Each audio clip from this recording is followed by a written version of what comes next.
Ai, graças a Deus, graças a Deus. Bom dia a todos. Que bom, que alegria a gente estar juntos aqui. Hoje, num formato um pouquinho diferente da nossa aula, né? Essa primeira turma da ETAP. Alteramos o nosso horário por conta do nosso convidado aí, o Júnior Damasceno. Então, que bom que deu para todos vocês entrarem aí, remanejaram aí os seus compromissos. E deu certo a gente estar juntos aí. Eu estou vendo a Ana ali também. Não sei se a Ana está me ouvindo. Estou vendo uma foto dela aí. Que bom, Ana, estar contigo aí. Ana é uma amiga de longa data, uma amiga do Júnior também. Graças a Deus. O Júnior tá por aí. Bota o teu vídeo aí, Júnior. Vamos fazer essa entrada triunfal aí. Olha ali. Coisa mais linda. Ele pediu para mim se dava para botar fogos de artifício, alguma coisa assim para a entrada dele. Aí eu falei que no Zoom eu não sabia como fazer isso ainda. Mas que alegria te ter aqui, Júnior, conosco, pastor Júnior Damasceno, um amigo também de longa data. Está na França, está no País Basco, né? Mas ele não esteve sempre no País Basco, ele esteve no norte da França durante muito tempo, e agora faz alguns anos que ele está no País Basco.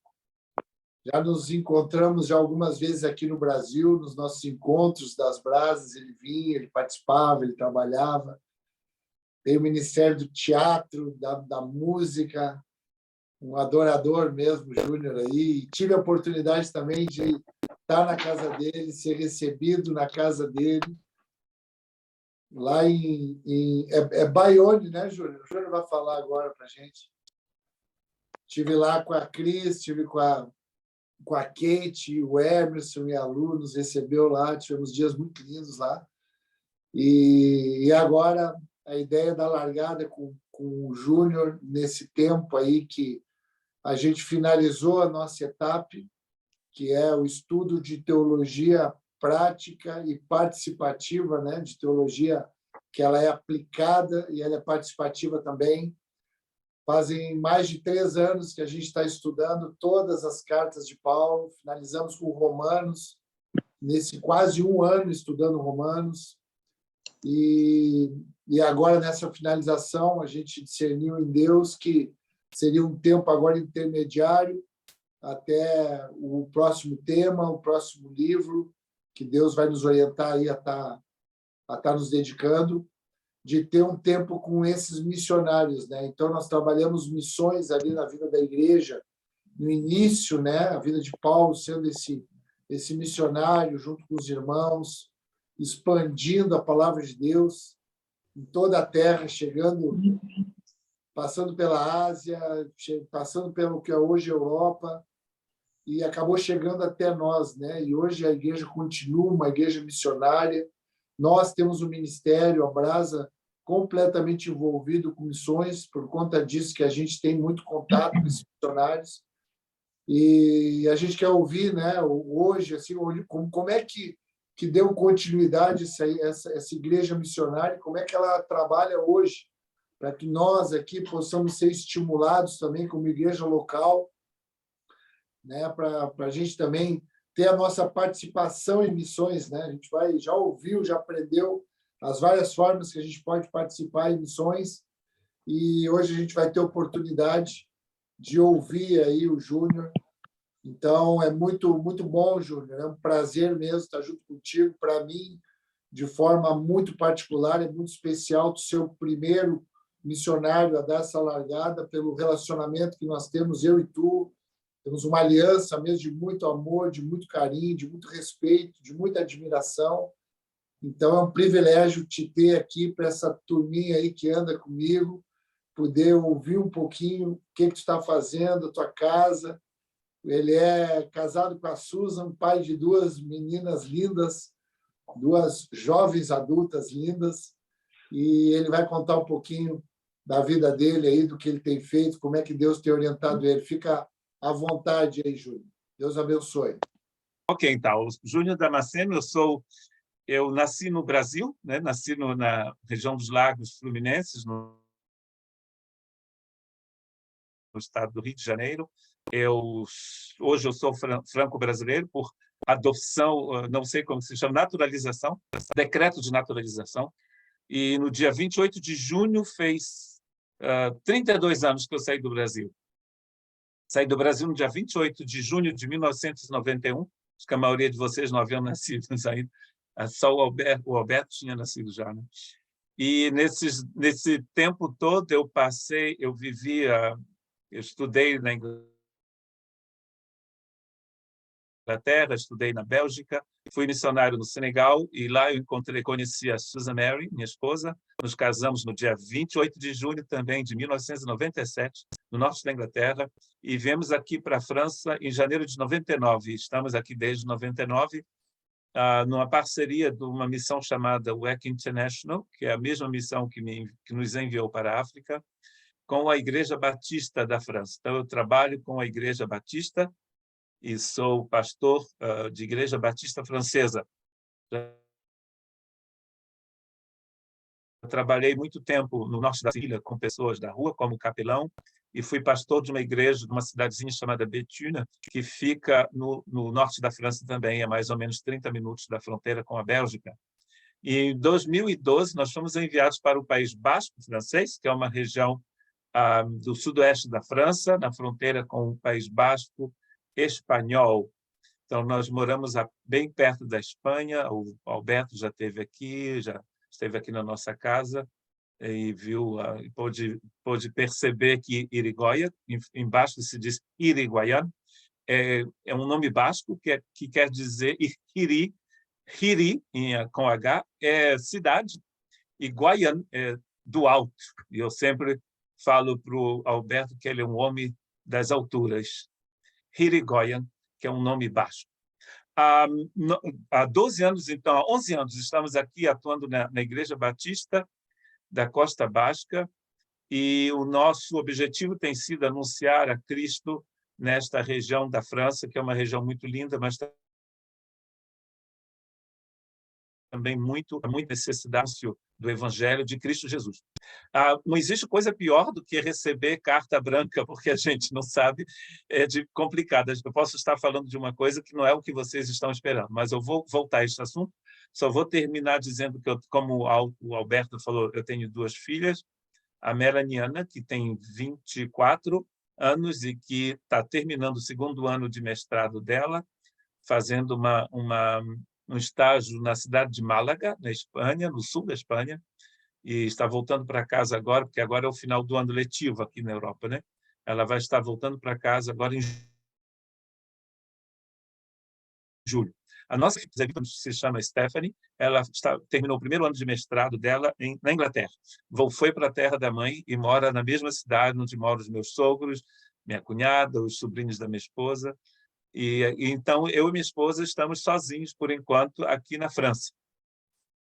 Então, o nosso grande desafio aqui na França tem sido realmente o que é o mesmo de vocês, anunciar o Evangelho de Cristo Jesus. E há um assunto que eu gosto muito, é um assunto que é tirado da Carta de Paulo aos Romanos, como o Alberto me falou que vocês estudaram as cartas de Paulo, e uma das cartas de Paulo que eu mais aprecio, que eu gosto muito, é a Carta de Paulo aos Romanos. Imagino que você já tenha estudado esta carta. A Epístola de Paulo aos Romanos é muito importante, eu creio, para os nossos dias, quando se ouve muito blá, blá, blá, eu diria, em torno do Evangelho de Cristo Jesus. Se vocês acompanham, imagino que os jovens que estão por aí acompanham melhor do que a gente, o que se passa pelo Facebook da vida, pelo Instagram, e há muita coisa que é apresentada como Evangelho de Cristo Jesus e que não é Evangelho de Cristo Jesus, né? Durante a pandemia, o início da pandemia aqui na França, eu comecei a alimentar o canal YouTube da igreja, da nossa igreja aqui, com meditações que eu acho pertinentes para este tempo nosso, em que há muita confusão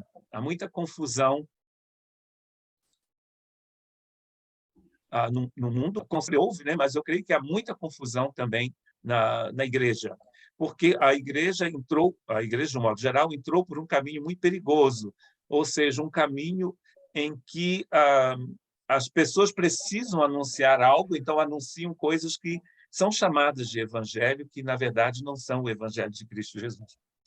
Uma coisa contra a qual eu tenho combatido muito, combatido entre aspas, né? Porque crente só combate com a palavra, né? Com a espada do Espírito, não com a carne. O nosso combate tem sido muito grande aqui em relação ao que a esse algum tipo de ideia que se tem da revelação divina, quando as pessoas dizem Deus está nos revelando algo novo.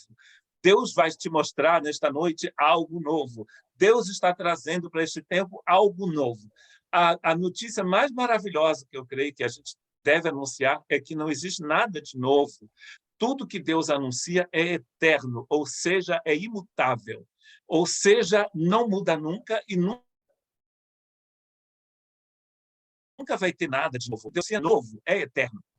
Antes de voltar para Romanos, há um verso de Apocalipse, eu também medito muito em Apocalipse no nosso canal, que vocês podem descobrir depois. Eu posso enviar o link através dessa parte do Zoom, onde você pode comunicar. Há um texto em Apocalipse que João vê um anjo atravessando o universo, atravessando os céus e proclamando o evangelho eterno. Então, a primeira coisa que eu gostaria de falar para vocês, que eu vou basear na minha fala de Romanos, é que o evangelho que Jesus anunciou e viveu, e que todos os apóstolos anunciaram, é uma mensagem eterna. Ou seja, amanhã ninguém vai poder dizer para você Deus está trazendo algo novo. Deus não traz nada de novo. Deus traz algo que é eterno. A Bíblia não foi escrita como uma bola de cristal ou como aquela coisa do gênio do Aladim que você toca nela. A palavra é eterna, mas ele pode... E Deus traz uma coisa que você pede. Deus revela algo que já é. J'entends du bruit du sol.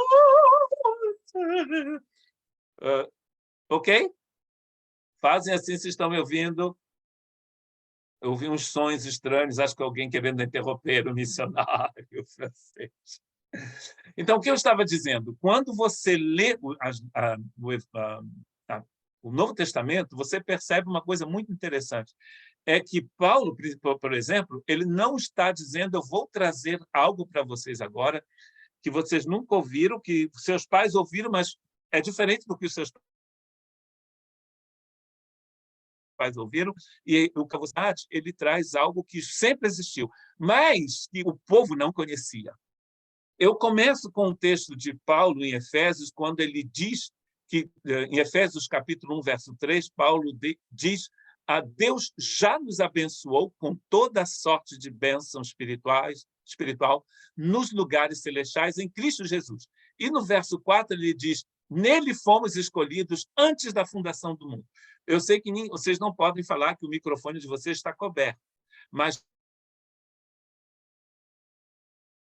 repita comigo: antes do mundo.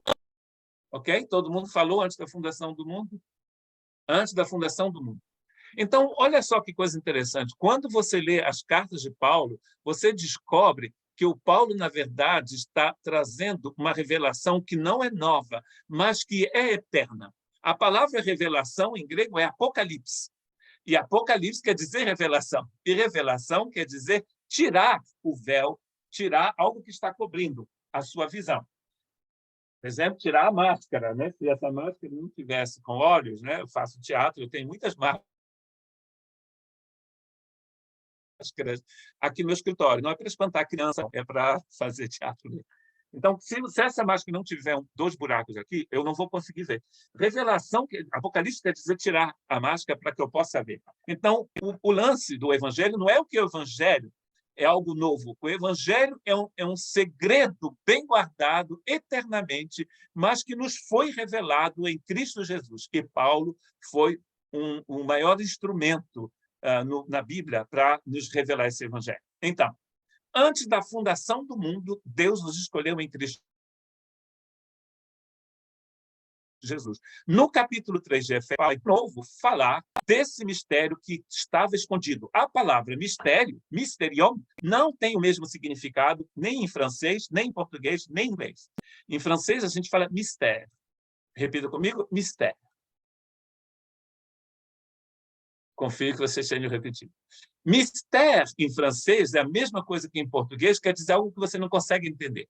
Na Bíblia, a palavra mysterion quer dizer algo que está escondido por um tempo, até que haja um apocalipse, ou seja, até que ele seja revelado. Ele existe escondido por um tempo. É o que Paulo diz. Hoje eu vou compartilhar com vocês, em Romanos, os 5 pontos desse evangelho que aparecem na carta de Paulo aos Romanos. 5. Aí você pode contar com a mão.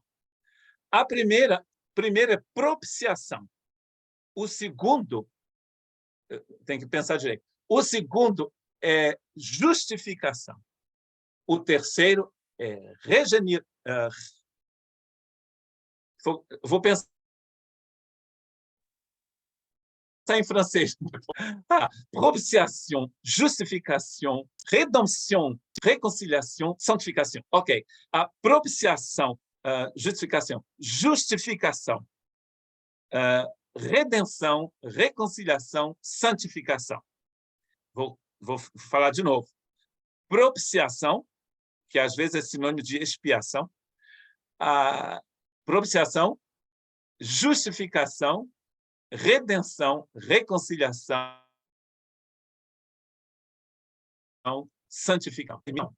Paulo vai, então, resumir o evangelho nestes 5 pontos, que você pode escrever na palma da sua mão. Aqui, na França, eu faço um desenho da minha mão numa folha em branco e eu coloco os 5 nomes e todos os nossos cursos de batismo, que você poderia seguir, mas eles só existem em francês, eles são baseados na carta de Paulo aos Romanos, principalmente Romanos 6, e nesses 5 pontos que aparecem na nossa mão. Então, esses 5 pontos que vão formar uma mão, na verdade, é o conteúdo do Evangelho de Cristo Jesus, que não é novo, mas que é eterno. Aí você pode dizer de novo para você não esquecer, o Evangelho não é novo, ele é eterno. Porque, olha só, se o Evangelho fosse uma revelação nova, isso quer dizer que, por exemplo, Abraão foi salvo sem o Evangelho, o que é completamente falso nas Escrituras. A única pessoa que pode salvar a humanidade, que seja antes, durante ou depois da cruz, é Jesus Cristo. Não há nenhum outro, está escrito. Abraão não foi salvo, Vi também foi. Todas as pessoas do Antigo Testamento e de todos os tempos só podem ser salvas por Jesus. Estou vendo alguém começando a sair do Zoom e dizer misericórdias. Esse tipo de Zoom vai ser para chocar os irmãos. Os irmãos vão ficar chocados pelos séculos dos séculos. Estou brincando. Ninguém ri, né? Acho que daqui a pouco podem me apedrejar, eu estou na França. Não existe salvação em nenhum outro, está escrito. Isso não é só depois de Mateus. Isso sempre foi assim. Por que sempre foi assim? Porque o Evangelho, minha gente, é eterno. Ou seja, ninguém, nem nada, não há reconciliação, nem no céu, nem na terra, a não ser através de Jesus Cristo. Ok? Isso é extremamente importante. Porque, olha só, por que pessoas saem de suas casas? Por que vocês aí em Caxias vivem o Evangelho de Cristo Jesus? Ou onde você estiver, no Sul ou em qualquer lugar do Brasil. O Evangelho é uma mensagem eterna que fala de um grande desejo, um desejo eterno de Deus de se reconciliar com sua criação. Esse é o alvo do Evangelho. O Evangelho não foi feito para crentes. O Evangelho é para toda a humanidade e também para todo o universo. A reconciliação que o Evangelho traz não só é para os seres humanos. Está escrito em Efésios que um dia todo o universo será reconciliado com Cristo Jesus. Alguém está dizendo aleluia, amém, glória a Deus? Pode dizer, você está sozinho em casa, mas não para a vizinha, né, que deve estar dormindo ainda no sul, ou então tomando o chimarrãozinho dela, né? Eu tenho uma cuia aqui também, olha só, comprei em Porto Alegre, só não uso, né, só para enganar bobo aqui francês. Aleluia, glória a Deus. Então, o que eu estava dizendo? Vamos voltar aos 5 pontos. Quando você lê Romanos, a primeira coisa que você tem que perceber é que metade de Romano 1, todo o capítulo 2 de Romanos, e metade do capítulo 3 de Romanos, na verdade, Paulo está fazendo a mesma coisa que ele vai fazer em Efésios, capítulo 2, versos 1, 2 e 3. Ou seja, Paulo vai dizer, vocês, não Deus, nós judeus também estávamos perdidos. A mesma coisa que ele faz em 3 capítulos em Romanos, ele faz em 3 versos no livro de Efésios, e ele vai fazer a mesma coisa em Tito, capítulo 3. Ou seja, ele vai dizer, eu estava perdido, vocês estavam perdidos, então nós precisamos de Jesus. A partir da metade do capítulo 3, ele vai, então, começar a falar desses 5 pontos. E ele vai falar no capítulo 3, no capítulo 4, no capítulo 5, e principalmente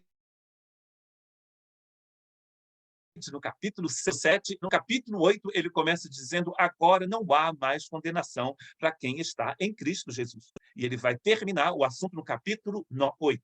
No capítulo 9, capítulo 10, capítulo 11, ele vai começar a falar da relação dos judeus com os gentios. Não sei se você sabe, mas Romanos foi escrito quando houve uma confusão muito grande na Igreja de Roma, que não foi fundada por Paulo, inclusive, né? Foi fundada por pessoas que fugiam da perseguição na Palestina, que foram para antes, né? Muitas das pessoas que fugiram, a perseguição que começou com a morte do Estevão, essas pessoas vão espalhar o evangelho por muitas partes do Império Romano, inclusive em Roma. Acredita-se que sempre houve uma grande população de judeus em Roma. Um determinado Zumiro, lá, um imperador, decidiu expulsar todos os judeus de Roma. O imperador seguinte decidiu trazer de novo para Roma os judeus. Quando os judeus voltaram para Roma, houve uma certa divisão na Igreja de Roma entre os judeus e os não-judeus. E Paulo começa a sua carta dizendo, vocês ficarem fazendo o que vocês estão fazendo. Porque tanto vocês quanto a gente, tanto os judeus quanto os não-judeus, estamos todos perdidos. E é o que ele vai fazer, então, no início. Vamos começar pelo primeiro ponto da nossa mão, que é a propiciação. A propiciação, também chamada de expiação, tem relação com propiciatório, que é a coberta da caixa da Arca da Aliança, que estava no lugar santíssimo. Uma vez por ano, um sumo sacerdote entrava no lugar santíssimo com sangue de um cordeiro e vergia o sangue sobre o propiciatório.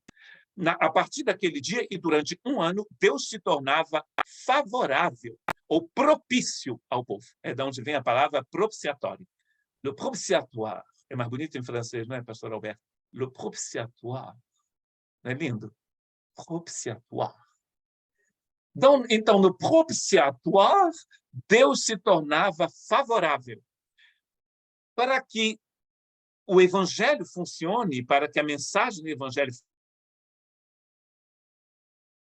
funcione, Deus tem que se tornar favorável ao homem. E a palavra mágica, entre aspas, que você vai utilizar para esta obra maravilhosa do evangelho é a palavra graça. Repita comigo, graça. Você vai encontrar também meditações a partir de 2020, em português, sobre a graça de Deus no nosso canal, fazendo a propaganda para o canal da Igreja Batista da Costa Baixa. Eu gostaria que todos se tornassem adeptos do nosso canal, vai nos ajudar aqui na expansão do Evangelho. Muitas pessoas, desde 2020, têm vindo ao Senhor, conhecido o Senhor e a nossa igreja local através do canal YouTube, onde a gente coloca meditações, inclusive em português. E depois desse canal, Alberto, já apareceram uns 15 brasileiros na nossa igreja. Uma benção, né? Mas a festa brasileira é festa. Só não tem ainda brasileiro do Sul. Mas tem muitos brasileiros chegando para a igreja, que é uma igreja francesa, né? Nossa igreja é uma igreja francesa, mas esses brasileiros falam francês. E muitos vieram através do canal que eles conheceram, porque tem mensagens em português também. Então, a graça. O que é a graça? A palavra graça, em hebraico, quer dizer se curvar. Ou seja, é quando uma pessoa maior se curva, to bend, em inglês, para ajudar aquele que é menor. A propiciação é um resultado da graça de Deus. Ou seja, Deus decide se tornar favorável ao homem. Um conceito maravilhoso da graça que eu encontrei é que graça é quando Deus te dá aquilo que você não merece. Diga comigo, quando Deus me dá aquilo que eu não mereço, isso é graça. Qual é a diferença entre graça e misericórdia? Olha uma outra definição que eu acho que vai te ajudar. Misericórdia é quando Deus não nos dá aquilo que a gente merece. Então, eu vou falar de novo. Graça é quando Deus nos dá o que não merecemos. Misericórdia é quando Deus não nos dá aquilo que nós merecemos. Qual é o salário do pecado, segundo Romanos 6:23? O salário do pecado é a morte. Quando Deus não te dá a morte, isso é misericórdia. Quando Deus te dá a vida eterna, isso é graça. Deus te dá aquilo que você não merece, isso é graça. Deus não te dá aquilo que você merece, isso é misericórdia. Não é interessante essa definição? Mudou um pouco a minha vida quando eu descobri isso. Então, a propiciação é quando Deus se torna favorável ao homem. Quando Deus ama o homem. Quando Deus enche o homem de sua bondade, de sua graça. Isso acontecia no propiciatório. Quando Cristo morreu, Paulo vai nos explicar em Romanos, Deus se tornou propício ao homem. Favorável. Isso é propiciação. Então, propiciação é o primeiro dedo da minha mão. Se eu começo com um dedo pequeno aqui. Né? Isso é propiciação. A segunda coisa, numa ordem, é a redenção. A redenção, né? Cristo Redentor, braços abertos sobre a Guanabara. Isso é eu me amostrando, né? Que eu gosto de me amostrar também. O Cristo Redentor lá do Rio de Janeiro. Redentor é aquele que compra. A palavra redenção é uma liberação ou libertação, mas que para que a libertação é preciso que alguém pague o preço. Eu nasci numa família luso, ítalo, afro-américo, índia, por isso que eu sou bonito assim, pastor Alberto. E a avó da minha mãe era escrava, e o avô da minha mãe era italiano, lá no estado do Rio de Janeiro. O que aconteceu o que acontecia na época de Paulo, quando um escravo recebia a liberdade? Alguém tinha que pagar o preço. Alguém passava os escravos, como no nosso país, de mercados, né? E uma pessoa generosa passava por lá, via uma família que estava ali para ser vendida como escravos, e ela perguntava qual é o preço desta família. Então, alguém dizia, custa tantos dólares, e ele pagava aquele preço e a família era liberta. Geralmente as famílias decidiam morar com o cara que pagou pela liberdade deles. Então, primeira coisa, Deus se torna favorável. Propiciação. Depois, nos compra. Isso é a redenção. Em francês se diz rédemption, ou então rachat, que quer dizer compra. Então, Deus nos comprou. Uma pergunta, como Deus nos comprou? Como vocês não podem responder, né? Através do sacrifício de seu filho, Jesus. Atos, capítulo 20, verso 28, está escrito, Paulo dizendo aos irmãos de Efésios, o Paulo estava indo para Roma, para a prisão, não sabia se ia conseguir sobreviver, e ele diz, cuidem aos líderes da igreja, cuidem da igreja de Cristo Jesus, da igreja de Deus, a qual ele comprou com o seu próprio sangue. Ora, Deus não tem sangue, porque Deus é espírito. E é por isso que no Antigo Testamento está escrito: tu me destes um corpo. E esse texto é citado em Hebreus. Jesus recebeu um corpo para derramar o sangue e morrer por nós. E comprar a gente. Isto é redenção. Estão me seguindo nesse mistério profundo? Mistério divino, né? Não meu.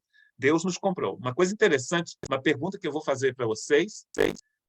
Quem quiser responder, levanta a mão, tá? Quem foi que ofereceu o primeiro sacrifício na Bíblia?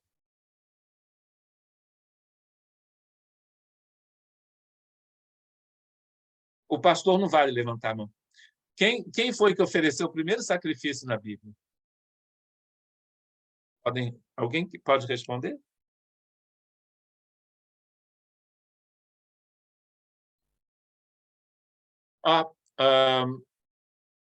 Você mesmo pode abrir o seu... Alguém abre o microfone dessa irmã? Oi, bom dia. Sim. Eu não tenho certeza, mas eu acho que foi Abel. Uma outra pessoa... Não foi Abel. Quem ofereceu o primeiro sacrifício na Bíblia?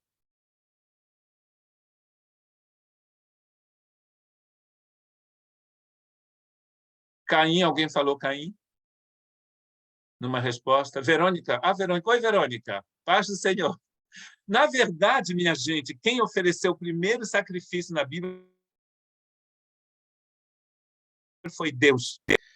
Quando Deus ofereceu o primeiro sacrifício? Paz, Verônica.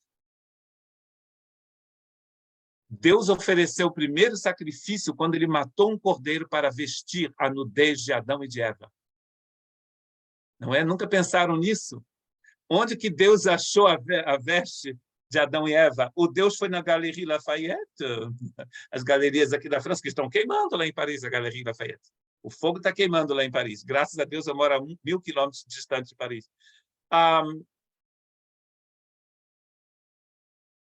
Deus não foi lojinha, não conheço mais nome de loja aí no Brasil, muito menos aí no Sul.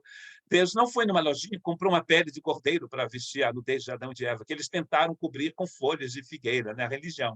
Tentaram cobrir com a religião. Deus matou um cordeiro. Está escrito em Hebreus que sem que o sangue for derramado, não há perdão de pecado. E o salário do pecado é a morte. Então, quando Deus quer nos redimir, ele mata um cordeiro. E Hebreus nos diz que esta morte foi a sombra da redenção em Cristo Jesus.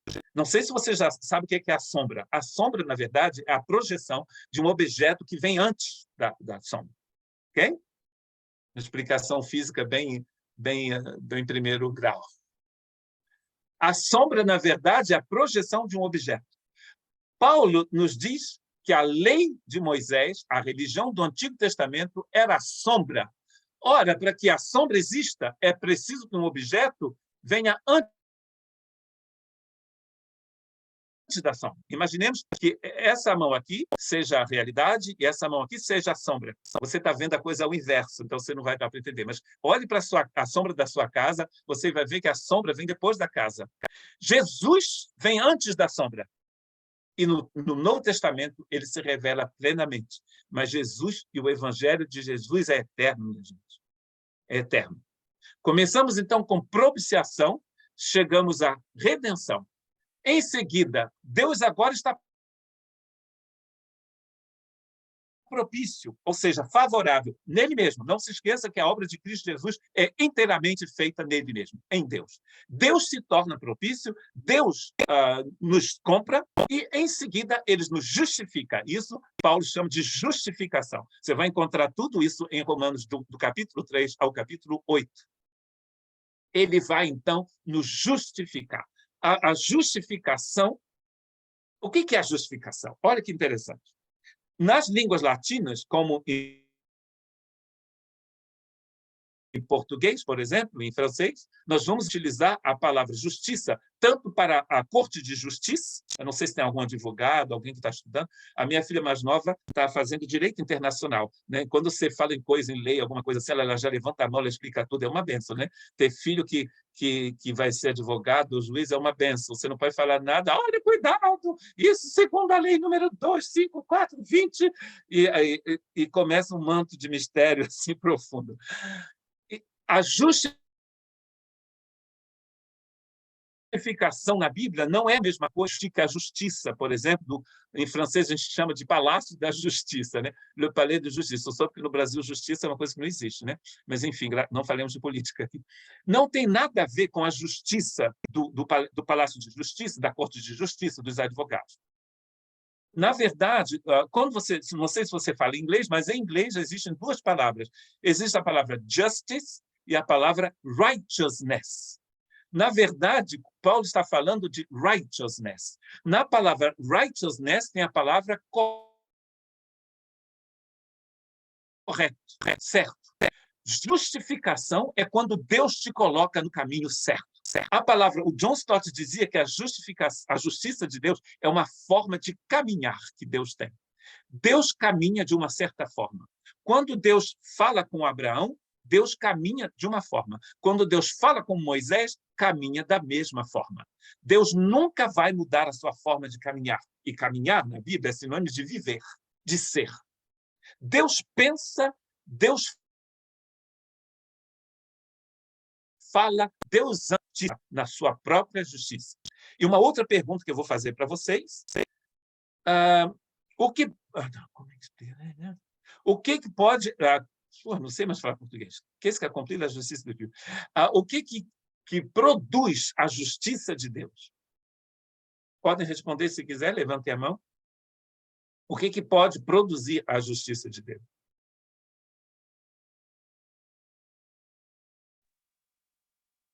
O amor? Vou responder. Só justiça de Deus, só Deus ele mesmo pode produzir essa justiça. Então, justificação é... Vocês estão me ouvindo ainda? Minha internet está vacilando a beça. Estão me ouvindo? Então, minha gente, anotem aí se vocês quiserem anotar. Justificação é quando Deus nos ensina a andar como Ele anda. Quando Deus nos ensina a viver como Ele vive, a pensar como Ele pensa. Antes, eu pensava assim. Hoje eu penso de uma outra forma. Por exemplo, há uma teologia chamada, e se você adotou essa teologia na sua vida, eu digo misericórdia. Há uma teologia que é muito, muito, muito, muito conhecida aí no Brasil, muito conhecida na América Latina de um modo geral, nos Estados Unidos, que se chama teologia da prosperidade. Ou seja, Deus se torna o gênio da lâmpada de Aladim. Você decreta e Deus te dá. Isso é uma grande heresia. Deus só funciona em acordo com a sua própria justiça e Deus é soberano. Quem quiser dizer aleluia, pode, mas pode dizer também misericórdia. Deus nunca vai te dar algo que não é de acordo com a sua própria justiça. Nunca. Porque se Deus fizesse isso, ele iria contra a sua própria soberania. Deus é eternamente bom. Deus é eternamente santo, Deus é eternamente justo. Ou seja, Deus só funciona baseado na sua própria justiça. Deus não pode ir contra a sua própria justiça. Então, o que é a justificação? Pela fé. Inclusive, dos 5 pontos, o que mais Paulo fala em Romanos é a justificação. A justificação pela fé é quando Deus nos coloca no seu caminho. E como se chama o caminho de Deus? João capítulo 14, Jesus.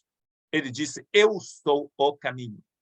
E você vai perceber uma coisa muito importante, principalmente em Efésios, que todas as bênçãos que recebemos de Deus são em Cristo Jesus. Diga comigo, em Cristo Jesus.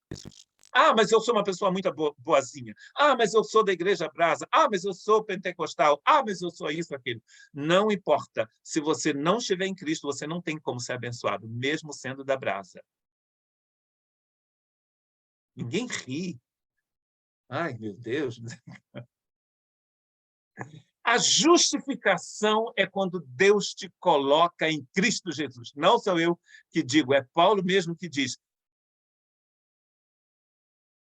Ele diz em Coríntios que Jesus se tornou da parte de Deus justiça por nós. Ou seja, quando Cristo veio na sua vida, a justiça de Deus entrou na sua vida.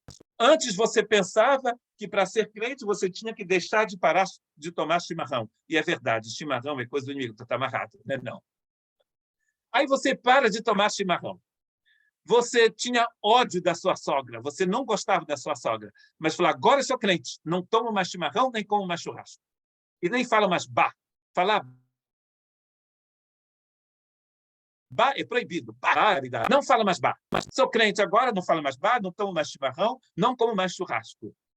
Aí, 10 dias depois do seu batismo, 10 dias depois de sem tomar chimarrão, você descobre que continua tendo o mesmo ódio pela sua sogra.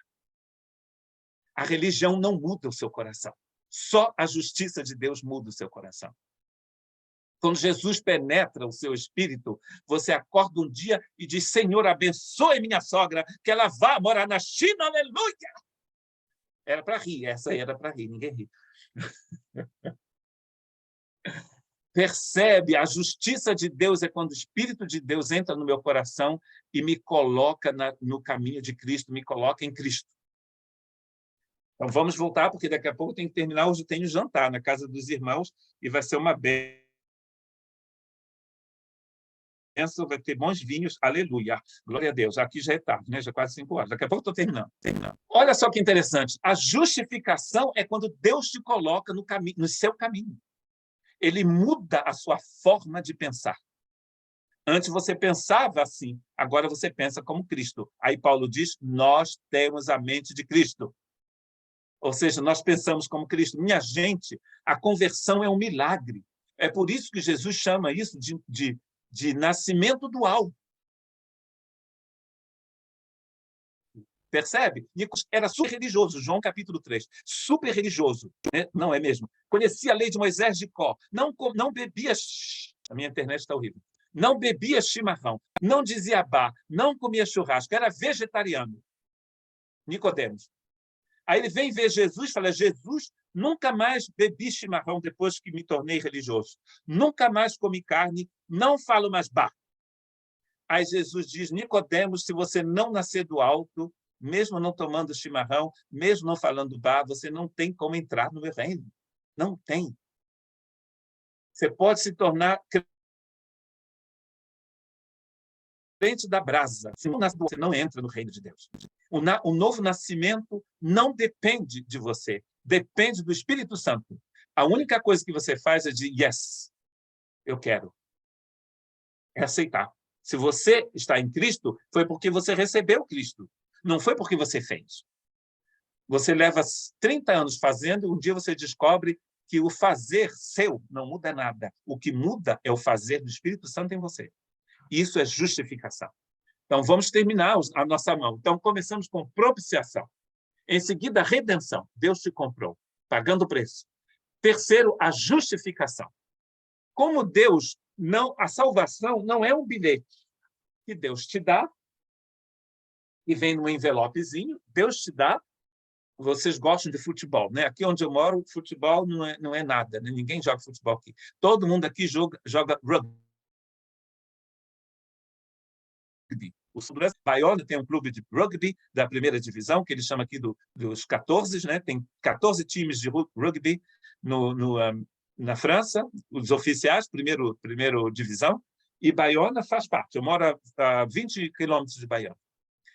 E aqui é uma coisa sagrada. Então, se você recebe um bilhetezinho, uma entrada para ir ver o Grêmio, ou o Internacional, né?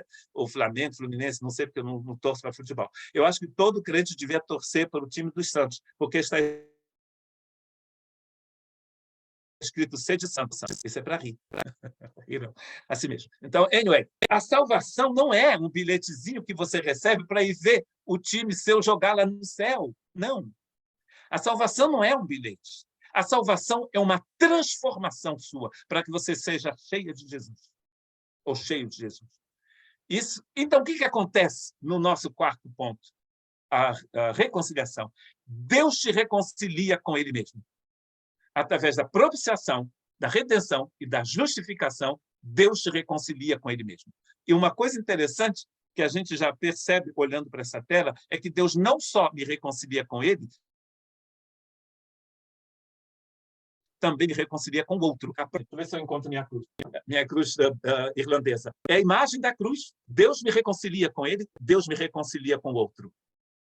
Crente chato, crente que está de mal, crente que não presta, não existe. Crente é uma raça maravilhosa, linda. Crente sorri, crente canta, porque crente, ou seja, salvo, discípulo de Jesus, foi reconciliado com Deus. Foi reconciliado com o outro. Não é que você tem que amar. Quando você é reconciliado, você ama. Você ama o outro, simplesmente. Como que se resume a lei de Moisés, segundo Jesus, em Mateus capítulo 22? Amor por Deus e amor pelo próximo. Se eu digo, eu amo a Deus, mas não amo o meu próximo, é porque não amo a Deus. E outra coisa interessante, minha gente boa, é que Jesus diz, amar o próximo como você ama a você mesmo. Se você não se ama, como você vai amar o outro? Jesus está te pedindo para amar Deus, você e o outro com o mesmo amor. Claro que eu não vou dizer, como eu sou maravilhoso, eu me amo. Isso é narcisismo, né? Tem gente que fala, Júnior, você é muito narcisista. Mas, olha, uma benção, claro que eu tenho que me amar. Se eu não me amar, quem que vai me amar? O Alberto, né? Porque o Alberto, eu sei que o Alberto me ama. Mas você ama porque o amor de Deus foi derramado no seu coração. Anota aí no seu caderninho um texto extremamente importante de Romanos, Romanos 5:5. Romanos 5:5 está escrito, a nossa esperança não nos decepciona. Por quê? Porque o amor de Deus foi derramado em meu coração através do Espírito Santo que me foi dado. Reconciliação é ser cheio do amor de Deus. E você foi cheio do amor. Eu era pastor eu ia pedir um chimarrão, porque eu estou com sede, né? Mas aqui em casa não é chimarrão, não, é chá, porque minha esposa é inglesa, né? Então só se bebe chá aqui. Café é coisa do anticristo aqui em casa. Só se bebe chá. A minha internet está ruim, já estou quase terminando. Então, quando eu estava lá, quando eu era pastor no norte da França, um dia veio um irmão à nossa igreja, que sabe aqueles irmãos cheios do fogo, mas que, na verdade, vivem mais na carne que outra coisa. E esse irmão disse para a gente, eu soube que nesta igreja batista não tem Espírito Santo. Olha só que bobagem, né? Como diria uma prima minha lá de Cabo Frio, que bobagem. Isso é uma grande bobagem. Não existe crente, não existe igreja sem o Espírito Santo. Romanos capítulo 8, verso 9. Aquele que não tem o Espírito de Cristo não lhe pertence. Não existe redenção, não existe justificação, não existe reconciliação se não houver o Espírito Santo. Então, diga agora, inclusive, eu fui cheio do Espírito Santo. Mas quando eu oro, a montanha não cai dentro do mar. Você não é cheio do Espírito Santo para dizer para a montanha cair dentro do mar. Você é cheio do Espírito Santo para que você ande na justiça de Deus. Percebe a importância? Não sei se vocês estão seguindo o meu raciocínio. Então, reconciliação é reconciliação com o outro. O último texto, o último ponto da minha mão é a santificação, que aparece em Romanos capítulo 6. A santificação... na verdade, santo, o que quer dizer santo? Alguém pode abrir o microfone e responder, se quiser. O que quer dizer santo? Na Bíblia. Não vi ninguém levantando a mão. Alguém deve ter respondido, mas eu não. Imutável. Imutável. Quem dá mais? Separado, pastor. Separado, obrigado. A primeira explicação, imutável também poderia ser, né? Mas puro e puro também. Mas o mais importante para a palavra santo, principalmente no Antigo Testamento, é a palavra separado. Deus é 3 vezes separado, nos diz Isaías. Santo, santo, santo. Ou seja, Deus é separado do mal, Deus é separado de toda a sua criação. Isso quer dizer que Deus não precisa de nada nem de ninguém para existir. Ele é santo, santo, santo. Quando Deus cria em Cristo uma nova criação, ele cria uma nova criação separada do mal, santa, completamente santa. A melhor explicação que eu encontrei para separado é a do tabernáculo.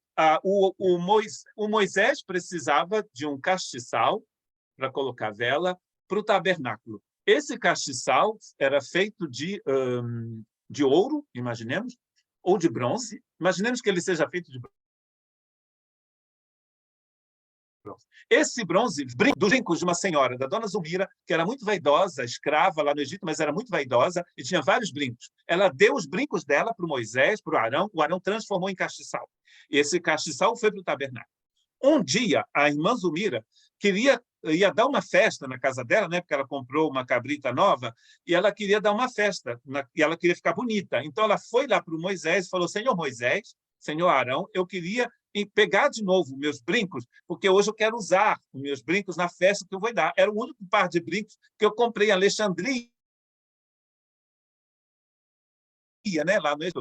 O Arão vai falar para aquela senhora, minha senhora, a senhora pode chamar o FBI, pode chamar a CIA, pode chamar o presidente da República, pode chamar o Emmanuel Macron, pode chamar os Estados Unidos, quem quiser, a senhora nunca mais vai ver o seu brinco, porque os seus brincos são santos agora, foram transformados em castiçal, eles só servem para o serviço de Deus.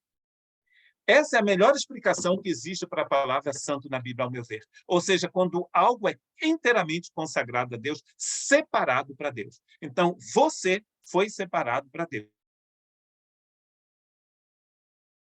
Só para Deus. Ação, processo, não é? São, processo. É um processo quando você é cada dia mais separado para Deus. Yes? Então, voltemos aos nossos 5 pontos e eu vou passar a palavra para o pastor, que é o tempo chegou ao fim. No livro de Romanos, Paulo nos fala de um evangelho eterno. Essa mensagem do evangelho eu resumo na minha mão. Deus se torna favorável, propiciação. Deus nos compra redenção. Deus nos justifica, justificação. Deus nos reconcilia com Ele, reconciliação. Deus nos santifica, santificação. A santificação continuidade do que Deus começou com a redenção. Ou seja, cada dia mais você está separado para Deus. Antes você usava a sua boca para maldizer as pessoas. Um crente é uma pessoa super inteligente. Ela entendeu uma coisa, que quando você cospe para cima, cai na cara. Não sei se vocês dizem aí no Sul. Lá no Rio de Janeiro, quando eu era criança pequena, lá em Cabo Frio, a gente falava, cuspiu para cima, cai na cara. Às vezes eu tento traduzir isso em francês, não funciona. Mas em português é muito legal, né? Cospe para cima, cai na cara. Ou seja, todas as palavras que saem vão voltar para você. Então, eu prefiro dizer chocolate de Bayonne, né? Perfume francês, olha que lindo, queijos franceses, coisas assim, do que ficar falando mal das pessoas. Porque quando eu falo queijo francês, o queijo vai voltar para mim. Chimarrão, então, fala chimarrão, e você vai ser abençoado pelos séculos dos séculos. Então, olha que interessante, a santificação, a sua boca é purificada, separada para Deus. Seu pensamento também. Suas ações. Não sei se você percebeu, e eu vou terminar com essa exortação, que no livro de Apocalipse, a marca da besta ou aparece na testa, no Antigo Testamento, e a gente sabe que marca da besta quer dizer propriedade, né? Como o selo do cordeiro, que é a propriedade do cordeiro. No Antigo Testamento, o povo era também marcado na cabeça e na mão. Na cabeça são os pensamentos. O resultado dos pensamentos são as obras que são feitas pela mão. Quando a sua mente é purificada por Deus, quando a sua mente é santificada por Deus, as obras de suas mãos serão santificadas também. Que Deus te abençoe, vos abençoe.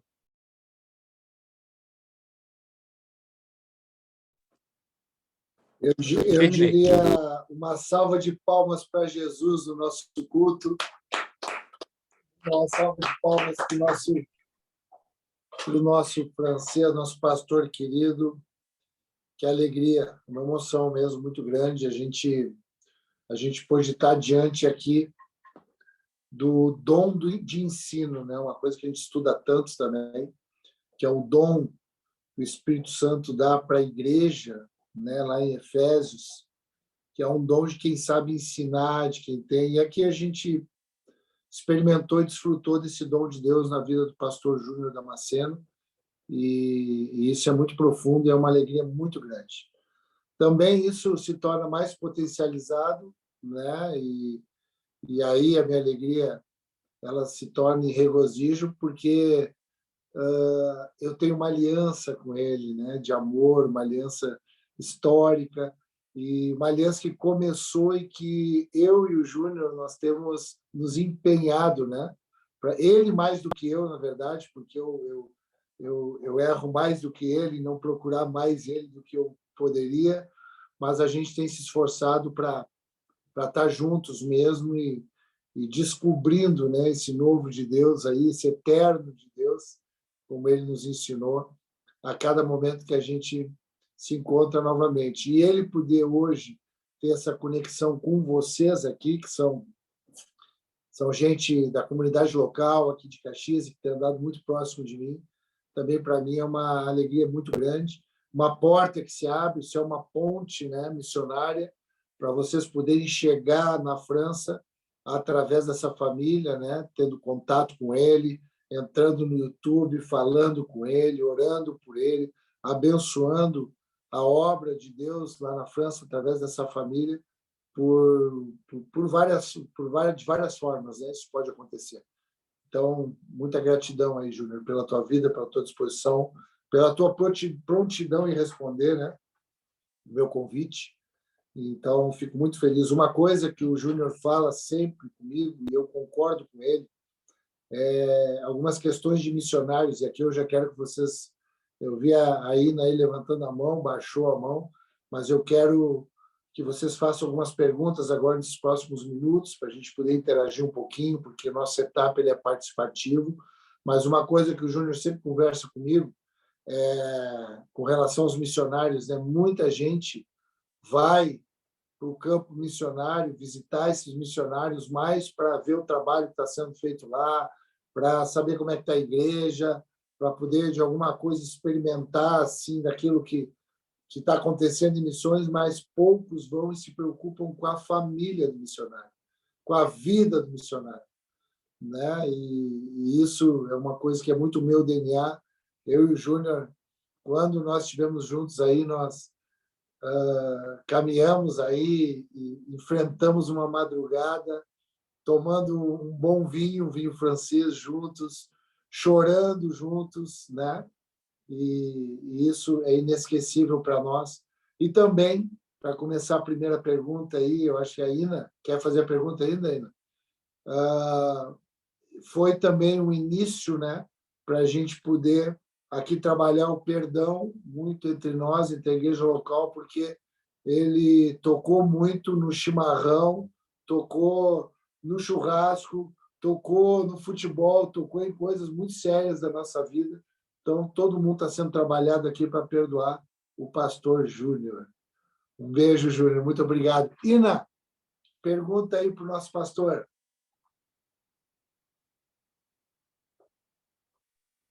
Bom dia, meus irmãos. Bom dia, pastor Júnior. Muito bom te ouvir mesmo. Boa tarde, pastor Júnior. Boa tarde, lá é a tarde. Não tem importância. Final de tarde, verdade. Muito bom te ouvir, né? E uma das perguntas que eu tenho para ti, foi bem no início ali que tu começou a falar, que o maior desafio é anunciar o evangelho, né? Como que vocês se movimentam aí como família, como essa família missionária na França, um país aí que é bem difícil também de se movimentar, né, em relação à questão do evangelho. E é uma das coisas que eu vivencio um pouco aqui em Brasília. Eu estou em Brasília, né? Fui enviada aqui pela Igreja de Caxias. E eu tenho vivido algumas situações aqui e gostaria de te ouvir em relação a essa parte, assim, que é o nosso foco, né? Que é anunciar o que Jesus fez nas nossas vidas e faz e pode fazer na vida das pessoas. Inas, é isso? Um abraço aí para o pessoal de Brasília. Inajara. Inajara. Eu estudei aí em Brasília, antes de sair do Brasil, em 91, na Missão Além. Eu creio que uma das coisas que a gente tem aprendido aqui na França, e o que eu acho que é viável para todo mundo, é você veicular, sem vergonha, eu diria, a mensagem do Evangelho de Cristo Jesus, sem diluí-lo com qualquer outra coisa. Aprendi aqui na França uma coisa. Eu moro no sudeste da França, que é uma região, uma das maiores regiões vitícolas da França, que tem. Eu moro a 2 horas de Bordeaux, da região de Bordeaux, onde tem os vinhos de Bordeaux. Aqui, do outro lado do Rio, onde eu moro no País Basco, do outro lado do Rio, tem uma outra região chamada Les Landes, eles cultivam também. O País Basco também faz vinho. Do outro lado, na Espanha, também tem vinho. E uma coisa muito interessante que a gente aprende com o vinho é que você pode pegar, por exemplo, um Saint-Julien, que é o nome de santo de vinho, que tem nome de santo, geralmente são vinhos caríssimos. Se você pegar metade da garrafa do vinho e encher a outra metade com água, você não tem mais um Saint-Julien. Você vai ter um vinho misturado com água. O Evangelho, ele, como eu disse no início, ele é eterno. Ou seja, o Evangelho que você compartilha em Brasília, o que os irmãos do Sul compartilham, o que eu compartilho, o que nós compartilhamos, é o mesmo Evangelho, o Evangelho de Cristo Jesus. Um dos grandes desafios que a gente tem aqui nessa região, que sempre foi uma região muito romana, né, católica romana, eu moro a 1h30 de Lourdes, onde os romanos acreditam que Maria apareceu. E esse é um desafio aqui, mas eu creio que no Brasil o desafio é bem diferente. É o desafio de uma igreja evangélica que anuncia um evangelho que não é evangélico.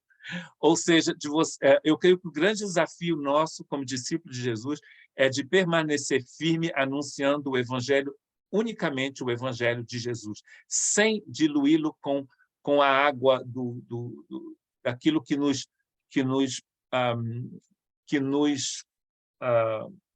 facilita a nossa vida de alguma forma. Eu creio que o grande erro que a gente comete é de diluir o Evangelho de Jesus para facilitar as coisas. E uma coisa interessante, eu tenho um exemplo assim, muito interessante de uma pessoa que eu conheci durante a pandemia, um rapaz, o Alberto já deve ter ouvido falar dele, é um rapaz que nós amamos muito, que a gente tem como nosso filho. Esse rapaz, ele vem de uma vida assim, destroçada pelo pecado, morte, vício, suicídio, tudo que vocês puderem imaginar. Esse rapaz, quando ele veio ter com a gente, e com a vida dele destroçada, viciado em tudo que se possa imaginar, ele precisava de uma palavra de muito poder. A única mensagem que tem o poder para transformar a vida de alguém é o Evangelho de Cristo Jesus. Nos diz Paulo, aliás, em Romanos, né? No verso 16, eu acho, do capítulo 1. É o poder de Deus. Então, o que a gente fez com esse rapaz simplesmente foi de anunciar a morte e a ressurreição de Jesus por ele. No dia 25 de maio, eu acho, a gente fez o casamento desse rapaz. E há 2 anos atrás, a gente o batizou no Oceano Atlântico, com ondas de 3 metros.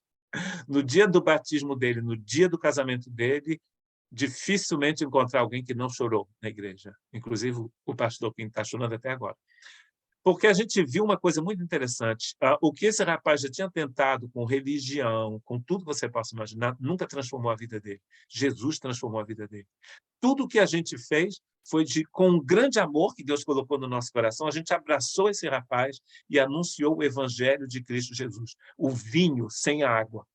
Porque quando você coloca água no vinho, não é mais um vinho. Não sei se eu respondi com essa parábola do vinho, mas é aquela coisa da mercantilização, não sei se essa palavra existe em português, do Evangelho de Cristo Jesus. Anuncie simplesmente a morte e a ressurreição de Jesus. Romanos 6, né? Fomos batizados na cruz, batizados no túmulo, batizados na ressurreição. Jesus ressuscitou, eu posso ressuscitar com ele. Muito bom, Júnior. Graças a Deus. Isso é muito importante, né? Porque hoje a gente tem um desenvolvimento filosófico, né, nos nossos dias, rede social, e entra muito sincretismo, muitas coisas assim, querendo misturar mesmo, e a gente tem que ter cuidado para não alterar a essência, né, do Evangelho de Jesus Cristo. Muito bom. Eu posso falar só uma coisa rapidinho? O Alberto tem o meu telefone, o WhatsApp. Se vocês quiserem conversar mais sobre esse ou qualquer outro assunto, vocês podem me enviar mensagem no WhatsApp. Segundo o tempo que eu tiver, eu posso conversar com vocês também. Olha aí, querido. Isso aí, fiquem à vontade para ir lá. Quem quiser ir lá em Urte, agora sobrou mais um quarto lá, porque as meninas não estão. Então, fiquem à vontade também para ir. E para pregar lá na igreja, uma igreja pentecostal, avivada. E é verdade, é mesmo. Vitória Bassotto, pergunta para o nosso pastor querido. Boa tarde, pastor. Boa tarde. Muito bom te ouvir, muito bom ver que é uma linha, né? A gente vai trabalhando na mesma linha de raciocínio, porque tudo isso que tu passa foi o que a gente aprendeu também com o pastor Alberto. Então, a gente vai se alegrando em saber que essas comunidades elas estão estendidas pelo mundo todo, né? E a gente vai se encontrando, a gente vai encontrando os irmãos. Fiquei muito feliz de te ouvir nessa tarde, nessa manhã. E uma das perguntas que eu fiquei também lá no início, a Ina fez uma parte dela já, mas eu queria saber qual foi o momento em que tu entendeu esse chamado para as missões, porque uma das coisas que a gente fala é que todos nós somos missionários, né? A gente tem que entender o nosso campo de atuação, seja na cidade, seja indo para outro país ou outro estado, mas eu queria saber assim, qual foi o início que tu percebeu que Deus ele ia te enviar para algum lugar e tu ia descobrir onde que na verdade tu seria colocado para ser esse evangelista, né, esse missionário, esse pastor de ovelhas. Eu cresci numa igreja no estado do Rio de Janeiro, onde a gente sempre foi muito envolvido com a evangelização, com esse desejo de anunciar o evangelho, mesmo que eu não tivesse o entendimento que hoje eu tenho, né, do evangelho, mas eu creio que o entendimento que eu tinha era o suficiente para anunciar o evangelho. Eu creio que Deus geralmente envia as pessoas que Ele quer enviar, porque Deus é soberano, mas é importante que você esteja atuando, a mesma atuação que você teria aqui, é a mesma que você deve ter onde você estiver morando, porque o evangelho que você anuncia é o mesmo. As pessoas mudam, as culturas mudam, as línguas mudam, mas o evangelho é o mesmo. Na minha vida começou muito cedo, quando eu estava no que chamávamos na época de ginásio, eu não sei mais como se chama agora, eu fui numa reunião de oração perto da escola, com uma amiga que era de uma igreja perto da escola onde eu estudava, e uma senhora falou comigo: Deus está me dizendo que você deveria preparar suas malas e você vai viajar muito. Naquela época, quando eu vi isso, às 6 da manhã nós vamos fazer uma viagem ao planeta Marte, se Deus quiser, né? Tipo assim, nossa, isso era para mim uma coisa tão distante, mas eu cresci, eu não sei se o Alberto falou, mas eu sou escritor, eu escrevo num mundo imaginário que se chama As Crônicas do Rubiá, e eu já editei 3 livros, eu já escrevi 8 livros. Inclusive, Soitá foi publicado em São Paulo no ano passado. Você pode encontrar na internet. Na minha história, eu venho de uma família muito pobre. Quando eu tinha 6 anos, meu pai morreu num incêndio. Meu pai provocou o incêndio e ele morreu em consequência desse incêndio. Desde muito novo, eu comecei a sonhar que eu viajava, eu comecei a sonhar que eu ia para outros lugares. Eu creio que Deus colocou isso no meu coração quando eu era muito novo, e a um momento certo, em 1991, eu fui convidado eu saí do Brasil e depois eu nunca mais voltei, né? Só voltei para ver a família, amigos. Mas Deus colocou no meu coração um desejo de anunciar o evangelho em outros lugares, e eu não sabia exatamente como que eu ia fazer para sair de lá. Talvez seja por isso que eu escrevi essa história, porque nessa história Deus a luz, né, que eu chamo Deus de luz, utiliza pessoas muito simples, pessoas que nunca pensaram que elas iam ser heróis, e a luz vai utilizar essas pessoas para proclamar a mensagem dele num outro reino, né? Você vai ter que ler o livro para entender. Eu creio que Deus coloca esse desejo no coração de pessoas para saírem do lugar onde elas estão, para ir para outros lugares, né? De repente, a irmã que saiu do Sul e que foi para Brasília, ela foi enviada por Deus para anunciar o mesmo evangelho que ela anunciaria em Caxias, só que ela vai anunciar agora em Brasília. Mas é interessante, Deus movimenta as pessoas, né? Se eu tivesse ficado no Brasil, eu seria uma pessoa muito frustrada, porque Deus colocou no meu coração um desejo de sair, de viajar. Mas o evangelho que eu proclamo, que a gente proclama aqui, é o mesmo que vocês devem proclamar, que vocês estão proclamando aí, e vivendo, principalmente. Não sei se respondi. É difícil responder em tão pouco tempo, né? Eu sou muito falador, graças a Deus. Muito bom, respondeu sim. E a questão, acho que é importante, né, irmãos, que o Júnior falou que, desde o início, o que ele sabia já era o suficiente, né, para ele poder anunciar. Então, às vezes, a gente fica pensando, eu preciso estar muito preparado, eu preciso ter... Não, a gente tem que ter uma preparação, mas, sobretudo, a gente tem que ter uma disposição sincera de entregar aquilo que a gente começa a receber, né? Muito bom. Pastor Tiago, fica à vontade aí, pastor. Falar com o teu colega da França. Boa tarde, pastor. Boa Tudo tarde. bem? Prazer em Beleza. revê-lo. Não deve lembrar de mim, sido... mas eu acho que a gente lembra? Nós já nos reunimos outras vezes. Possível. Eu sou uma pessoa muito famosa, não estou brincando. É verdade. Por isso. É que ele... Sim, o prazer, Tiago. Prazer revê-lo. O pastor Tiago não tem a mesma fama, a mesma notoriedade que tu. Por eu isso estou brincando. Impressionante isso, mas é o que foi... É a porção que Deus deu, né? Sim. E em cima de fama, e essa questão do aparente, eu queria estar perguntando, né, pastor?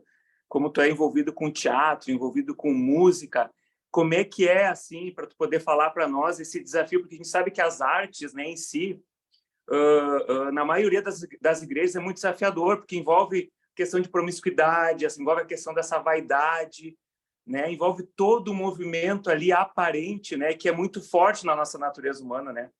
A gente está muito fundamentado nisso ainda, né? Então, como é que o senhor poderia elencar assim, alguns pontos importantes, né? Daquilo que tu vivenciou em todo esse tempo, né? Desde o teu envio até o campo missionário, e chegou até hoje, né? O que tu poderia elencar dentro disso, os cuidados que a gente tem que ter, o que tu vivenciou, o que tu preza hoje, né? Para estar se guardando, para estar guardando a tua casa, né? Esses outros missionários e irmãos que estão junto contigo nesse campo das artes, né? Por favor. Ok. Eu creio que, não sei, a Verônica está aqui, a Verônica Alberto é responsável pelo Festival de Cinema Cristão. Depois seria interessante você trocar ideia com ela, ela está aqui. Verônica, manda uma mensagem depois no privado do pastor Alberto. A Verônica mora em Portugal agora, mas, Verônica, você é do sul do Brasil? Eu acho até que a Verônica é do sul do Brasil. Ou não sei, São Paulo, talvez. Anyway, a Verônica vai poder confirmar. Eu creio o seguinte, quando você se envolve... Eu acredito assim, quando você se envolve com arte, ou quando você prega, quando você é um pregador, o que vai definir a sua correta visão da coisa é o coração puro que você tem, ou seja, o coração que você tem pertence a Cristo. Eu gosto demais de fazer teatro. Eu faço canto lírico, aqui eu canto. Quando eu canto e quando eu faço teatro, no meu coração, eu tenho que estar diante do trono, não diante do trono da Lagoinha somente, diante do trono de Apocalipse, capítulo 7. Quando você lê Apocalipse, capítulo 7, verso 9, o povo todo, todas as criaturas do universo estão diante do trono e cantam ao Cordeiro, aquele que está sentado no trono e ao Cordeiro, seja o louvor, né? E lá você vai ver que existem 7 coisas, eles vão cantar 7 coisas para o Cordeiro, muitas vezes.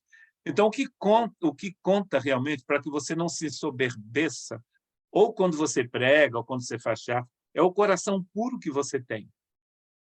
Você tem a consciência de que aquilo que você está fazendo é para louvar o Cordeiro com essas 7 qualidades que pertencem ao Cordeiro. As riquezas, a sabedoria, o poder, tudo pertence ao Cordeiro. E não é, por acaso, que elas são 7, é porque 7 é a perfeição.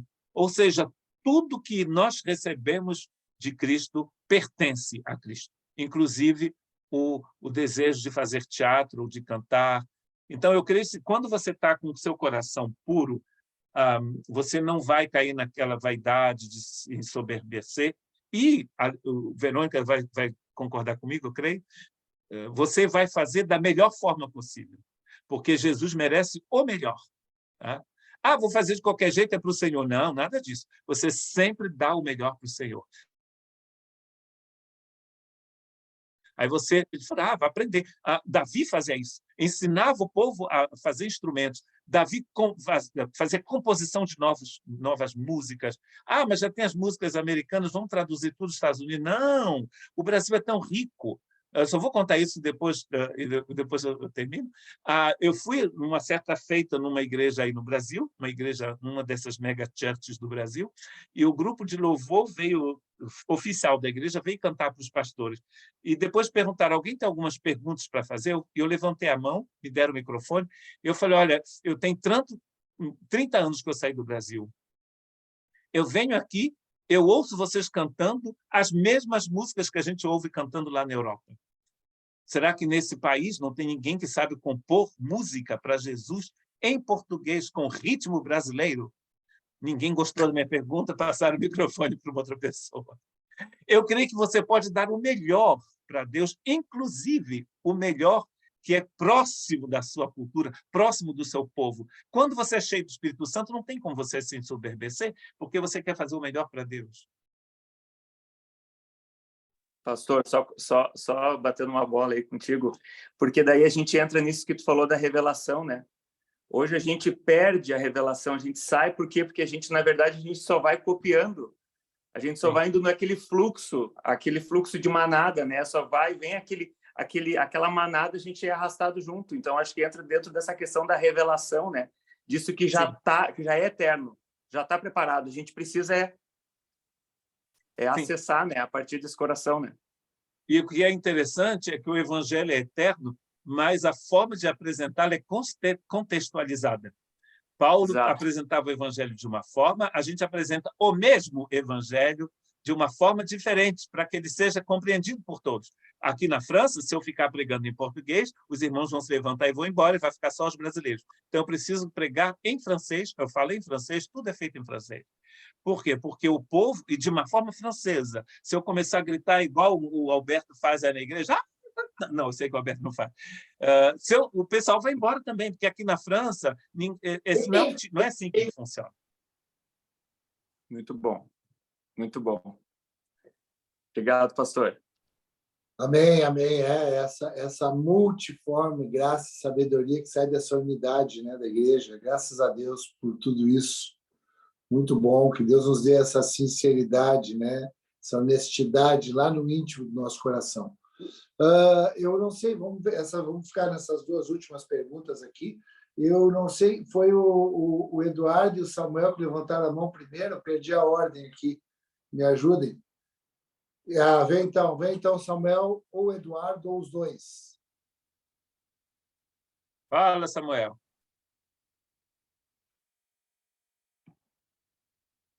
Ficou verde o Samuel. Pois é, agora veio a unção do incrível Hulk. Tu vê que a gente também tem algumas dificuldades aqui, né? Mas, pastor, eu tava pensando assim, né? Quando a gente pensa em missões, a gente pensa muito assim, né? Em cultura, em costumes, né? Em características assim, né? De cada lugar.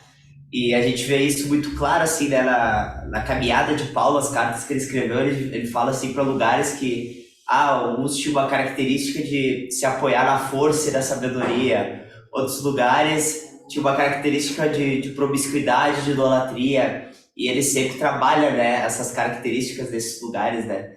Por exemplo, aqui em Caxias, a gente vê um povo que é muito frio, muito fechado, né? Eu sou caxiense, né? Eu nasci aqui, mas eu sou o único aqui de Caxias que não sou assim, né? Eu recebi Brincadeira. Eu mesmo, né, pude ser trabalhado nisso. E eu queria perguntar para ti, quando tu chegou nessa região onde tu tá hoje, teve alguma característica assim que te chamou a atenção, tu disse, eles precisam ser, é um povo que precisa ser trabalhado por Jesus nessa característica assim, né? Essa que é a minha pergunta, qual foi o desafio assim que tu viu, que tu encontrou nessa comunidade aí? E o Edu, não sei se o Edu quer perguntar também, já aproveitar o áudio. Quero sim. Eu quero te perguntar também, Pastor Júnior, a gente sempre conversa aqui na igreja sobre que uma das maiores dificuldades assim, do missionário é, depois de ele ser enviado, continuar sendo acompanhado por aqueles que enviaram ele. A gente sempre conversa muito sobre isso, porque sim, tem essa parte da preparação do missionário, e só que depois, quando ele vai para esse campo, parece que na maioria das vezes há um rompimento, assim, uma desconexão, né, da parte daquele que enviou com aquele que está lá no campo missionário. Eu queria te pedir se isso também foi um desafio que tu enfrentou, como que tu te relaciona hoje com os irmãos aqui do Brasil, se tu busca isso, né? Tu busca esse aconselhamento com os irmãos, com os pastores, enfim, queria te pedir sobre esse desafio que a gente normalmente encontra em outros missionários, para saber se a gente também. Vou começar com a última pergunta. Eu tento até, peço ajuda ao Alberto, mas ele me abandonou completamente, estou brincando. A gente sempre... Nós temos uma série de relacionamentos diferentes através da Inglaterra, porque minha esposa é da Inglaterra. Nós temos uma igreja que nos acompanha na Inglaterra, uma igreja aí no Brasil, em Belo Horizonte. O meu pastor, na verdade, eu considero que ele é uma igreja em Belo Horizonte. Eu morei 3 anos em Belo Horizonte antes de ir para... 2 anos antes de ir para a África e 1 ano antes de vir para cá. A gente ficou 1 ano em Belo Horizonte, entre a África e a França. E eu tenho o meu pastor aqui na França, que é um franco-americano, que mora em Paris, na Igreja Batista da França. Para você ser pastor, você tem que ter um pastor, você tem que ser acompanhado por alguém. Então, uma série de pessoas que são líderes na minha vida me acompanham nesse sentido. E eu creio que isso é bem bíblico e é muito importante, você tem razão. Quanto à pergunta do Samuel, é isso? Do Samuel, eu creio o seguinte, que não existe gente fria nem gente quente. Existem pessoas de culturas diferentes, né? Aqui na França, eu moro perto da Espanha, eu moro a 30 minutos da Espanha. Você atravessa a fronteira, eu caminho muito na Espanha, já fiz mais de 1000 quilômetros a pé na Espanha, no norte da Espanha, no caminho de Compostela. Os espanhóis são muito diferentes dos franceses. Você pode ir para conversar, eles convidam você para beber água em casa. Aqui na França não tem disso. Mas nós temos... A maioria dos nossos amigos aqui na Europa são franceses, né? A gente mora há 24 anos aqui, temos ótimos amigos aqui. O que existe são pessoas diferentes e formas diferentes de se aproximar de alguém. Então, você só tem que... Por exemplo, no Brasil, você conversa com todo mundo é amigo, mas não quer dizer que é amigo de verdade, né? Você vai ter sempre amigos que são mais próximos e um monte de gente que você conhece. Aqui na França, geralmente, é mais difícil você entrar em contato com as pessoas, mas sempre é uma forma. Eu consigo, através do teatro, através do canto, você encontra formas convivendo com as pessoas, talvez através do futebol, né? Eu conheci um francês que me falou que ele jogava futebol com um brasileiro aqui, através do surf, né? Eu moro aqui numa região de surf, ou através do esqui, porque aqui também tem esqui, porque a montanha fica bem perto do mar. Eu creio que a maior dificuldade sempre está em nós mesmos, em você, em cada um de nós. Como a gente vai ver o outro, ver a outra cultura. Por exemplo, aqui na França, convidar as pessoas para comer na sua casa é extremamente importante. Então, quando você conhece o seu vizinho, você convida o seu vizinho para jantar com você. O seu vizinho vai trazer uma garrafa de vinho ou então vai trazer flores. Quando você foi convidado, você também leva ou uma garrafa de vinho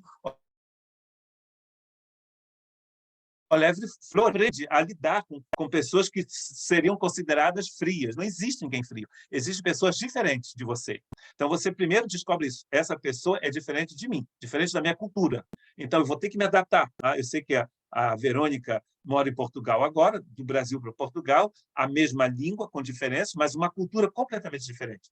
Então, a Verônica vai ter que se adaptar à cultura portuguesa para não se tornar uma pessoa chata, né? Porque às vezes a gente se torna uma pessoa chata porque a gente quer impor a nossa cultura. Aqui na França, se eu impor a cultura brasileira, eu estou perdido.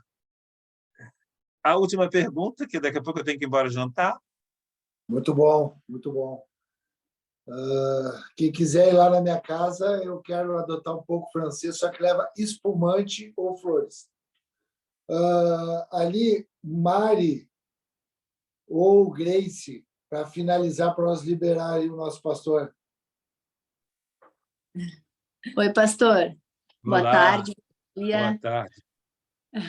Obrigada pela tua disposição aí.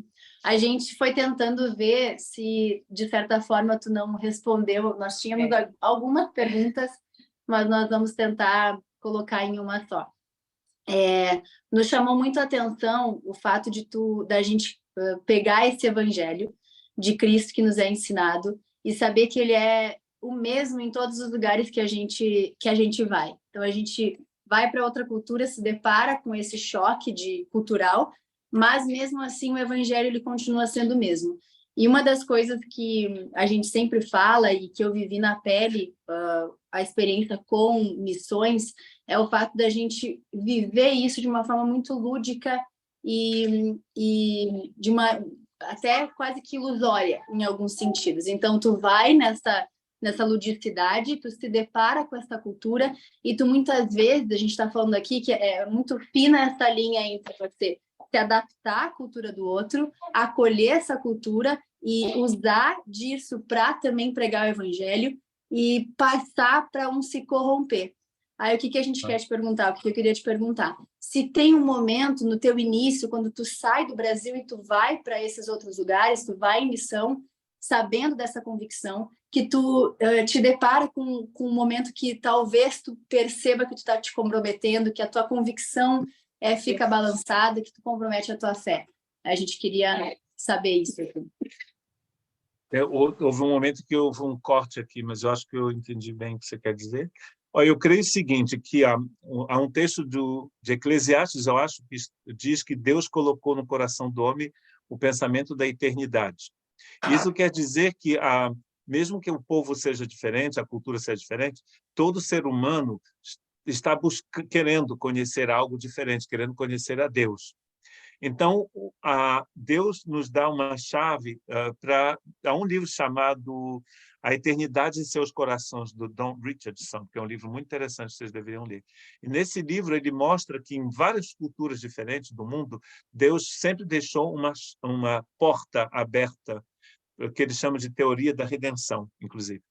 E as pessoas, na verdade, todo ser humano tem um coração do tamanho de Deus, né, que se diz. Então, as pessoas estão querendo conhecer a Deus. O que vai mudar é a forma de se aproximar dessa pessoa, para você anunciar esse evangelho que, como eu disse, é eterno. Agora, há uma diferença, às vezes, entre cultura e pecado. Muita gente pensa que o que é errado numa cultura não é errado numa outra, porque o pecado é aquilo. A palavra pecado quer dizer passar ao lado do alvo, né, em grego. Passar ao lado do alvo. Eu creio que o alvo é a justiça de Deus. Tudo que passa ao lado da justiça de Deus é pecado. Agora, é importante fazer a diferença entre pecado e cultura, por exemplo, né? Tem coisa na nossa cultura brasileira que seria errado em relação à cultura francesa, mas nem tudo que é errado numa cultura é pecado, né? Eu sinceramente, esse tipo de pergunta não tenho mais agora, mas eu sempre tive também, como você está falando, também tive essa preocupação. Por quê? O Espírito Santo que habita em nós nos mostra o que é pecado, ou seja, o que vai me levar à morte, porque o salário do pecado é a morte, e o que é simplesmente uma diferença cultural. Aqui em casa, por exemplo, nós temos 3 culturas, pelo menos, né? Minha esposa é inglesa, minhas filhas são mais francesas, porque uma nasceu aqui, a outra veio para cá beber, e eu continuo ainda com uma boa parte de carioca fluminense em mim, né? De vez em quando eu falo uma coisa na igreja, o pessoal fala, isso foi seu lado brasileiro.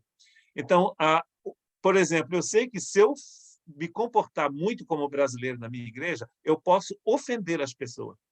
Mas isso não quer dizer que o que eu estou fazendo é pecado, é errado, mas não vai ser entendido bem pela cultura local. Então, eu tento me adaptar ao máximo para que as pessoas possam me ver como uma delas, né? Como um francês.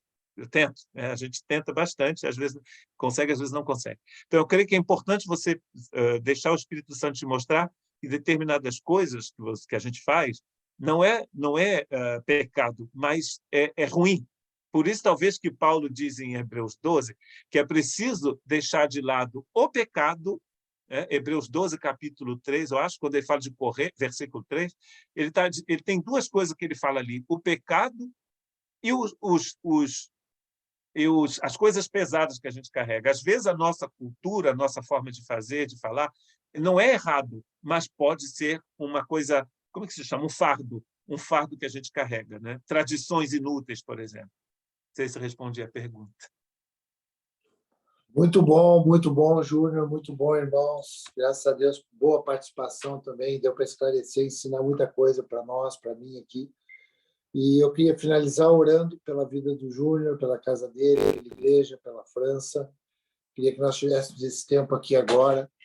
O tempo passou tão rápido, eu tive muito tempo de muito ensino e muita edificação. Pai, obrigado, Senhor. Eu quero te louvar, Senhor, te adorar mesmo nessa manhã, nessa tarde na França, porque os nossos corações unidos aqui, Senhor, em temor, querendo te servir, querendo te adorar com tudo que nós temos recebido de ti, nós nos conectamos, Pai, com essa nação, com a França, e nós nos importamos e nós nos lançamos em oração, Pai, nesse tempo que a França tem vivido. Traz paz, Senhor, traz aquietação nos corações, em nome de Jesus, e oramos, Pai, para que o Júnior, Senhor, ele ganhe cada vez mais uma palavra revelada que venha da tua vida para a vida dele, graça mesmo para ele anunciar essa verdade absoluta que liberta a vida do homem, que é o Evangelho do teu Filho Jesus Cristo. Muito obrigado, Senhor, pela vida da Susan, pela vida da Milene, da Stephanie. Pai, obrigado por esse tempo que nós tivemos aqui. Pai, faz conexões, Senhor, com a vida dos irmãos e a vida do pastor Júnior e as pessoas da igreja, que é uma só igreja, que é uma só fé, que é um só Espírito, que é um só batismo, é um só Senhor. Pai, que possa haver uma conexão, Pai, a partir desse momento que nós tivemos aqui, um momento de tanta pujança, de tanto ensino, de transbordar, Senhor, da vida do pastor Júnior para a nossa vida como igreja local aqui em Caxias. Nós abençoamos a tua vida, Júnior, de uma forma plena e integral, no nome de Jesus Cristo. Amém. Amém. Obrigado. Amém. Amém, Oi, Júnior. eu quero só dar tchau também, quero falar que eu fiquei muito feliz com a sua presença, pastor, aqui conosco. Obrigado. Tenho saudades do nosso tempo lá, que os brasileiros quiseram fazer um rebuliço santo, que nem a gente fala, era a Caterine gritando, eles acostumados a ficar tranquilo em casa, e a Caterine subia e descia aquelas escadas. No shopping, as crianças brincando na pracinha em silêncio, chegou a Caterine e era um barulho.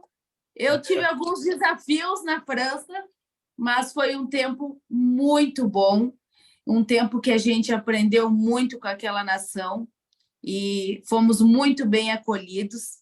E muito obrigada por tu poder dispor do teu tempo mesmo e contribuir com a tua história e com a tua vida conosco.